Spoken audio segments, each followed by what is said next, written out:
Hello dear. तो जैसा कि आप लोग को पता है कि आपको बहाली जो है ओटी का निकल चुका है, आपका बहाली जो है लैब टेक्नीशियन का निकल चुका है, आपका बहाली एक्सरे टेक्नीशियन का निकल चुका है। ठीक है, इसी प्रकार से आपका बहाली ईसीजी का भी निकल चुका है। ठीक है ना। तो देखिए, तमाम असिस्टेंट टेक्नीशियन जो बहाली है निकल चुकी है अभी। तो कहा जाए बहुत लोग कन्फ्यूज है, बहुत लोग जो है कन्फ्यूज है। कन्फ्यूज क्या है कि बहुत लोग का कहना है कि जो 75 मार्क्स का जो रिटेन दिया है, यह रिटेन होगा या एमसीक्यू होगा, पहला सवाल। दूसरा सवाल इनका ये कहना है कि यह 75 मार्क्स कैसे होगा। जब एग्ज़ाम में क्वेश्चन 100 नंबर के होंगे तो 75 मार्क्स का कैसे हो जाएगा। 1 नंबर के क्वेश्चन है, मतलब 100 नंबर का हुआ सीबीटी। तो यह 75 नंबर क्यों दिया है सीबीटी के लिए। तो आज हम सारे डाउट इससे रिलेटेड क्लियर करेंगे। जितना भी कैलकुलेशन होगा सब क्लियर करके आपको सभी लोग, एक्सरे टेक्नीशियन, लैब टेक्नीशियन, चाहे आप कोई भी हैं, सब लोग को समझ में आ जाएगा। और सब लोग को यह वीडियो देखना भी चाहिए, आप लोग को कोई डाउट नहीं रहना चाहिए। ठीक है, तो चलिए हम आपको यहाँ पे बताते हैं। देखिए, आप जब नोटिफिकेशन देखेंगे तो नोटिफिकेशन में स्पष्ट लिखा हुआ है कि जो सीबीटी कंप्यूटर बेस्ड टेस्ट होगा वह 75 मार्क्स का होगा। कितना का होगा? 75 मार्क्स का। और जो एक्सपीरियंस का जो नंबर है वह 25 नंबर है। कुल मिला के 100 नंबर पर आपका मेरिट बनेगा। ठीक है, अब मान गए कोई फ्रेशर कैंडिडेट है तो उनका एक्सपीरियंस का एक भी नंबर नहीं मिलेगा, तो उनको जो है सिर्फ सीबीटी में यानी सिर्फ 75 नंबर में ही बहाली लेना पड़ेगा।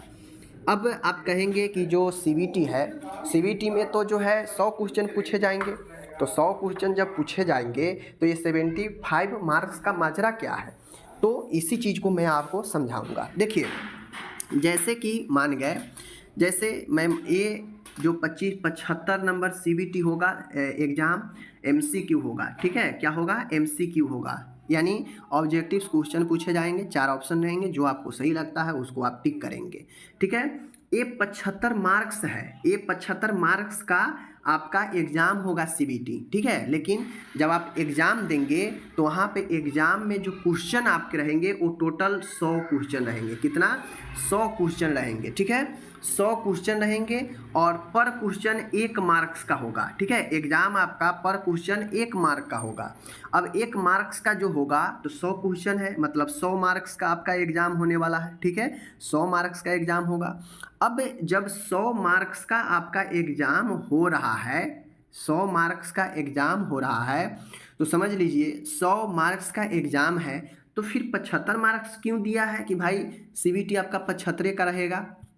वह इसलिए दिया है कि 100 क्वेश्चन 100 मार्क्स। कोई स्टूडेंट अगर सीबीटी में ज़्यादा से ज़्यादा क्वेश्चन अगर सही करेगा, तो अगर 100 क्वेश्चन सही कर लेगा तो उसको 100 मार्क्स आना चाहिए। ठीक है, 100 मार्क्स आना चाहिए। लेकिन यहीं पर समझिए, 100 क्वेश्चन 100 अगर सही कर दिया तो 100 मार्क्स उसको बनता है। लेकिन यहाँ पे किया क्या है आयोग, चीज़ें को बैठाने के लिए, ताकि एक्सपीरियंस वाला भी अंदर आ जाए, उसको भी फ़ायदा मिल जाए और सीबीटी भी हो जाए। दोनों को मिलाने के लिए इन 100 मार्क्स में 0.5 से गुना कर दिया है। ठीक है, यानी आप एक क्वेश्चन सही करेंगे तो 0.75 ही आपको मिलेगा नंबर। ठीक है, आयोग कह रहा है कि हम एक क्वेश्चन 1 नंबर का दिए हैं, लेकिन वो क्या किया है, आपको रियल में जो नंबर दे रहा है वो 0.75 ही दे रहा है। ठीक है, क्या दे रहा है? 0.75 ही दे रहा है। कह रहा है कि हम 1 नंबर दे रहे हैं, 100 क्वेश्चन पूछ रहे हैं, 100 मार्क्स का है,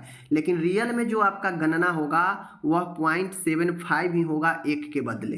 तो मान गए आप एक क्वेश्चन सही कर रहे हैं तो आपको 0.75 दे रहा है। ठीक है, और अगर 100 क्वेश्चन में से मान गए कुछ चीज़ें आप गलत भी करेंगे, तो मान गए कुल मिला के काट छांट के 100 में से आपका स्कोर आ गया 60। आपका स्कोर कितना आ गया? 60। आप 100 क्वेश्चन में से निगेटिव वगैरह अगर कुछ गलत किए हैं तो उसको काट छांट के जो है आपको 60 जो है नंबर आया, सीबीटी में 60 नंबर आया। अब आयोग क्या किया है कि आप जितना भी लाएंगे उसमें 0.75 से गुना होगा। जैसे वहाँ पे 100 क्वेश्चन है 100 मार्क्स का, तो 100 में 0.5 से गुना कर दिया है, तो वही तो जो है 75 मार्क्स रखा है हाईएस्ट अगर कोई 100 क्वेश्चन सही करेगा तो 100 मार्क्स मिलेगा, तो उसमें 0.5 से अगर गुना करेगा तो हाईएस्ट भी यहाँ पे 75 ही आ रहा है। तो उसी प्रकार से अगर कोई 100 क्वेश्चन में से 100 मार्क्स में से अगर काट छांट के 60 लाया तो 60 में 0.7 से उसका गुना हो जाएगा। अब 60 में 0.75 से अगर गुना करेगा तो कितना बन जाएगा उसका मार्क्स? उसका मार्क्स बन जाएगा 45। कितना बन जाएगा? 45। यानी हाईएस्ट जो 75 है, 75 में से कितना आ गया? उसको 45 आ गया। ऐसे 100 क्वेश्चन वो जो है बनाया, 100 मार्क्स पर दिया, लेकिन वहाँ पे उसको अगर 60 आया 100 में तो उसमें 0.5 से गुना हो गया, और 0.5 से गुना हो गया तो उसको कितना आ गया? 45 आ गया। इसी प्रकार से कोई अगर 70 सही कर पा रहा है, 100 में से 70 स्कोर किया, 100 क्वेश्चन में से वो 70 कुल मिला के स्कोर किया, तो 70 में 0.75 से गुना हो जाएगा तो उसको 52.5 यानी 52.5 जो है उसका रियल में मार्क्स आएगा, जो 75 में से होगा। ठीक है, सब 75 के अंदर में ही रहेगा। अगर कोई 100 में 100 सही कर लेता है तो उसको हाईएस्ट 75 मिल गया, 75 ही मिलना है। ठीक है, उससे जो भी कम होगा वो 75 से कम ही आना है।